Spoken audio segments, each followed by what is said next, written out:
ಹಂಚ್ಬೇಕು ಅಂತ. ಬಟ್ ಗ್ರಾಚ್ಯುಟಿಯನ್ನ ನಾವು ಈಗಾಗಲೇ 39 ಕೋಟಿಯನ್ನ ನಾವು 23ನೇ ವರ್ಷದಿಂದ 2023 ನಿಂದ ಯಾರ ರಿಟೈರ್ಡ್ ಆಗಿದ್ದಾರೆ ಅವ್ರಿಗೆ 39 ಕೋಟಿ ಗ್ರಾಚ್ಯುಟಿಯನ್ನ ನಾವು ಹಂತ ಹಂತವಾಗಿ ಕೊಡ್ತಾ ಇದ್ದೀವಿ. ರಾಜ್ಯ ಕಾಂಗ್ರೆಸ್ ನಲ್ಲಿ ಹನಿ ಟ್ರ್ಯಾಪ್ ಸದ್ದು ಮಾಡ್ತಾ ಇಲ್ಲ. ಸದನದಲ್ಲಿ ಗೌರವಾನ್ವಿತ ಸಚಿವರು, ಬಹಳ ಹಿರಿಯ ಸಚಿವರು ತಮಗೆ ಆದಂತ ಅನುಭವವನ್ನ ಹಂಚಿಕೊಂಡಿದ್ದಾರೆ.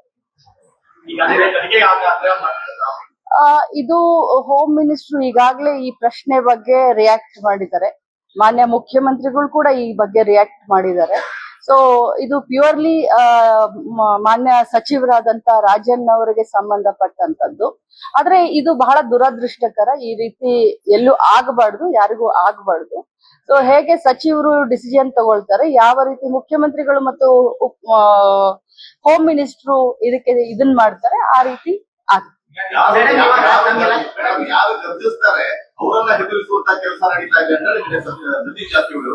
ಅದು ಬಹುಶಃ ಅವರನ್ನೇ ಕೇಳಿದ್ರೆ ಆ ಪ್ರಶ್ನೆಗೆ ಉತ್ತರ ಸಿಗುತ್ತೆ. ಯಾಕಂದ್ರೆ ಸತೀಶ್ ಜಾರಕಿಹೊಳಿ ಅವರ ಪ್ರಶ್ನೆಗೆ ಉತ್ತರ ನಾನ್ ಕೊಡೋದು ಸಮಂಜಸ.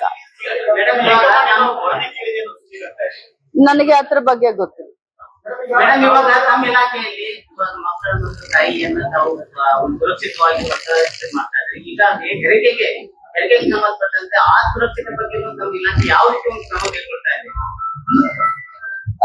ತಮಗೆಲ್ಲ ಗೊತ್ತಿದೆ, ರಾಜ್ಯದಲ್ಲಿ ಬಾಣಂತಿಯರ ಸಾವು ಯಾವ ರೀತಿಯಾಗಿ ಆಗಿತ್ತು. ಕೆಲವು ಡುಪ್ಲಿಕೇಟ್ ಔಷಧಿಗಳ ಹಾವಳಿ ಆಗಿರ್ಬೋದು. ಮೊನ್ನೆ ನಡೆದಂತ ಸದನದಲ್ಲಿ ಅನೇಕ ಈ ರೀತಿಯ ಕ್ವಶನ್ಗಳು ಬಂತು. ಅದಕ್ಕೆ ಸಮರ್ಪಕವಾಗಿ ನಮ್ಮ ಸಚಿವರು ಆದಂತ ದಿನೇಶ್ ಗುಂಡೂರಾವ್ ಅವರು ಕೂಡ ಇದನ್ ಮಾಡಿದ್ದಾರೆ.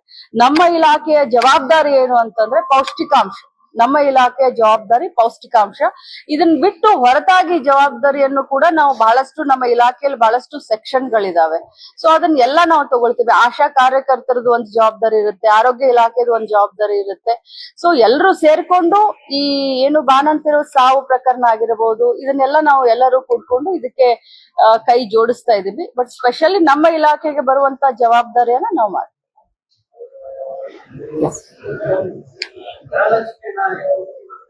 ಈಗ ತಾನೇ ಬಜೆಟ್ ಮುಗಿಸಿ ಬಂದಿದ್ದೀನಿ.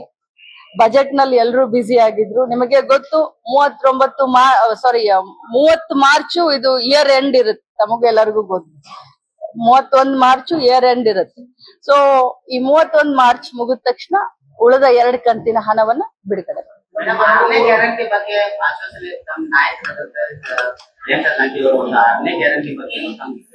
ಏನದು 6ನೇ ಗ್ಯಾರಂಟಿ? ಬಹಳಷ್ಟು ಹೋಮ್ ವರ್ಕ್ ಮಾಡ್ಕೊಂಡ್ ಬಂದಿದ್ದಾರೆ ನನ್ನ ಅಣ್ಣ ತಮ್ಮಂದ್ರು.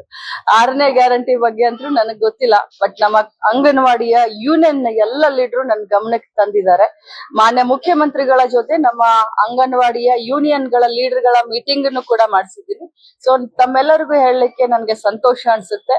ಅವರ ಒಂದು ಬೇಡಿಕೆಗೆ, ಯಾಕಂತಂದ್ರೆ 2017ಕ್ಕೆ ಮಾನ್ಯ ಮುಖ್ಯಮಂತ್ರಿಗಳಾದಂತ ಸಿದ್ದರಾಮಯ್ಯನವರು ಇದ್ದಾಗ್ಲೇನೆ ಅವರ ಗೌರವಧನವನ್ನ 2,000 ಹೆಚ್ಚಿಗೆ ಮಾಡಿ, ಅದಾದ್ಮೇಲೆ ಯಾವ ಸರ್ಕಾರಗಳು ಹೆಚ್ಚಿಗೆ ಮಾಡ್ಲಿಲ್ಲ. ಆಮೇಲೆ ಕೇಂದ್ರ ಸರ್ಕಾರ ಬರೀ 2,000 ಕೊಡುತ್ತೆ. ಅದಕ್ಕೆ 9,000 ರೂಪಾಯಿ, 9,500 ರೂಪಾಯಿಯನ್ನ ರಾಜ್ಯ ಸರ್ಕಾರ ಕೊಡುತ್ತೆ ಗೌರವಧನ. ಕೇಂದ್ರದಿಂದ ಬರೀ 2,500 ಬರುತ್ತೆ.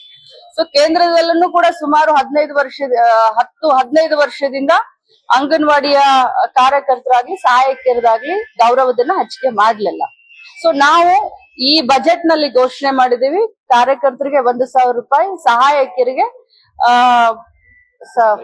500 ನಾವು 750 ನಾವು ಘೋಷಣೆ ಮಾಡಿದೀವಿ.